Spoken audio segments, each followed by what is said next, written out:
இங்கே ஹீரோயினோட புருஷன் இறந்ததுக்கப்புறம் அடுத்த நாள் போலீஸ் விசாரிச்சுட்டு இருக்கும்போது ஹீரோயினோ பின்னாடி இருக்க குளத்துல போய் விழுந்துடுறாங்க. அப்போ டிஎஸ்பி தான் விழுந்து காப்பாற்றி கொண்டு வராரு. அப்போ டிஎஸ்பி வந்து அவங்க ஹஸ்பண்ட் கிட்ட சொல்லிட்டு இருக்காரு, அந்த பொண்ணை நான் காப்பாற்றும் போது என்னை விட்டுருங்க, எனக்கு வாழவே பிடிக்கல, நான் சாக போனேன் என்கிட்ட சொல்லிட்டே இருந்தா எதனால இருக்குன்னு சொல்லி யோசிச்சுக்கிட்டு இருக்காரு.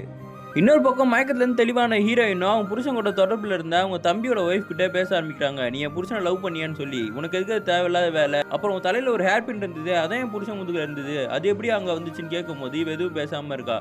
இன்னொரு விஷயமும் கேட்கணும், என் புருஷனோட முன்னாள் ஒய்ஃப் வந்து இங்கே பாத்ரூமில் தானே இறந்து போனாங்க, எப்படி இறந்தாங்கன்னு உனக்கு தெரியுமான்னும் போது அவள் பேசாமல் அங்கேருந்து போயிடுறா.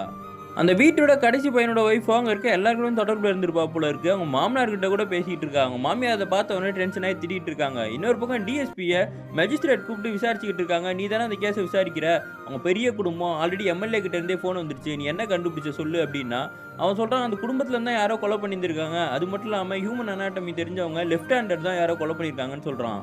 ஹீரோயினா ஃப்ரெண்டை கூப்பிட்டு கேட்குறாங்க, நீ தானே சொன்னேன் என் புருஷன் இன்னைக்கு செத்துருவான்னு சொல்லி, அதே மாதிரி நடந்திருக்கு, நீ தான் கொலை பண்ணியான்னு கேட்டால் நான் அதெல்லாம் பண்ணவே கிடையாது, நான் உன்னை எவ்வளோ தூரம் வேணால் உன்னை போய் காப்பாற்றுவேன், இந்த மாதிரி நான் பண்ண மாட்டேன்னு சொல்லிக்கிட்டு இருக்காங்க. அப்போ ஹீரோயினோட மாமியார் ஸ்ட்ரெயிட்டாக அங்கே வந்துட்டு ஹீரோயின் கழுத்தை பிடிச்சி நெருக்கி வந்துடுறாங்க. நீ எதுக்கு மறுபடியும் இந்த குடும்பத்துக்குள்ளே வந்த, நீ வந்ததுனால தான் துர்பாக்கியமாயிடுச்சு, என் பையனை நான் இழந்துட்டேன், ஒழுங்காக இங்கேருந்து போயிடுன்ட்டு அங்கேருந்து போயிடுறாங்க. ஹீரோயினுக்கு ஒரே குழப்பமாயிருது. ஹீரோயின் அப்போ ஃப்ரெண்டு கிட்ட கேட்குறாங்க, நானே புதுசாக வந்த ஆள் இப்படி என்னை போட்டு கொடுமைப்படுத்துறாங்களே அப்படின்னு. அப்போ அந்த ஃப்ரெண்டு சொல்கிறா, நீ புதுசாக வந்த ஆள்னா இந்த மாதிரி அவங்க நடந்திருக்கவே மாட்டாங்க, ஆல்ரெடி ஒன்று அவங்களுக்கு தெரிஞ்சிருக்கும் போல இருக்குது, நல்லா யோசிச்சு பாரு, இங்கே ஏதோ நடந்திருக்குன்னு சொன்ன உடனே ஹீரோயினும் யோசிச்சுக்கிட்டு இருக்கா.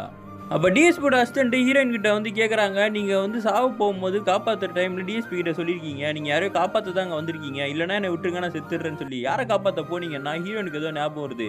கரெக்டாக இப்போ டிஎஸ்பி வந்துடுறாரு. டிஎஸ்பி கிட்ட போயிட்டு, சிராகுன்னு சொல்லிட்டு என்னோட பழைய லவர், அவர் வந்து போன வருஷம் வந்து ஸ்விம்மிங் பூல்லேயே விழுந்து இறந்துட்டாரு, எப்படி நீங்கள் கண்டுபிடிக்கணும்னா, நீங்கள் தான் சொல்கிறீங்களே ஸ்விம்மிங் பூலில் இறந்துட்டாருன்னு, அப்புறம் நான் கண்டுபிடிக்கணும்னு கேட்டால், இல்லை அவர் state level swimming competition winner, அவர் இறக்க வாய்ப்பே இல்லைன்ன உடனே டிஎஸ்பிக்கும் சந்தேகம் வருது.